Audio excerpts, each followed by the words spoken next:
it was cold, and I met this gorgeous guy who says, "You want to come to Jamaica with me?" He was in the process of moving to Jamaica. He's an architect and an urban planner.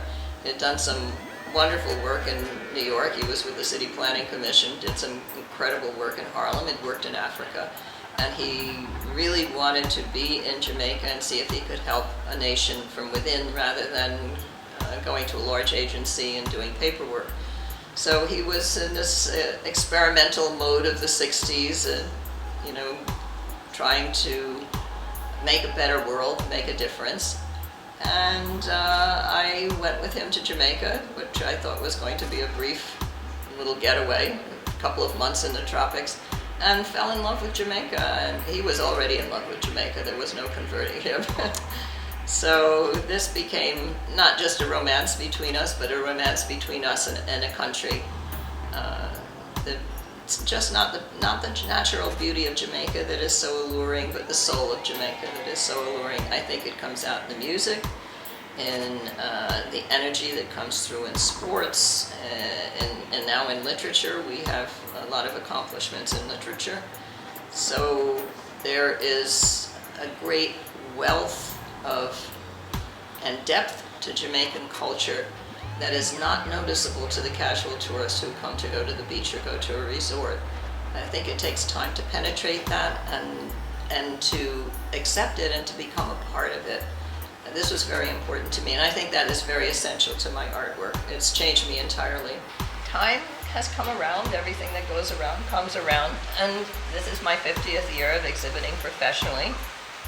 And I must say that I consider this one of the high points of my exhibition career, through the kind invitation of the French ambassador, Jean-Michel Despax, and his wife, Lean, who conceived this exhibition. I'm Jean-Michel Despax. I'm the French ambassador in Jamaica, in Kingston.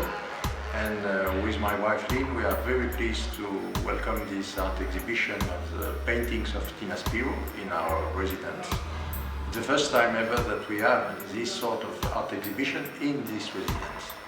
And we discovered the work of Tina when we went to the Biennale in the National Gallery of Jamaica, 2014-2015.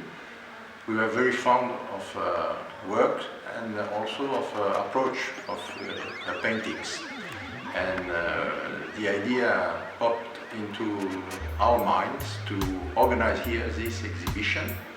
And Tina bought the idea, and so we are very pleased and honored to be in the position to expose one of masterpieces here, especially the most recent ones and the big size paintings in the French residence in Kingston. I have had the opportunity to mount my artwork in their gorgeous home, which was designed by the French architect Jean Bocabé. It's a fusion of, I'd say, Corbusier and Frank Lloyd Wright, very unique and original. So not only did we have a wonderful and loving dialogue between ourselves as individuals, the ambassador's wife, myself, my husband, but also a dialogue between the artworks and the architecture of the setting. So it's an honor to have been invited to do something so targeted and so beautiful and so well understood by the patrons of the event. But even more so, when we rise all above that, we have a moment of enduring beauty. And I think that's what art is all about.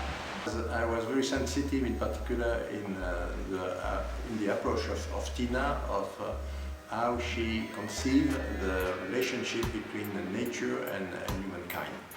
In this particular moment, where we are all concerned about the protection of environment, particularly in Jamaica, we speak about this wonderful and beautiful country of water and wood, but we need to protect this jewel. And in our paintings, you can reflect on that. Then you really understand it in here.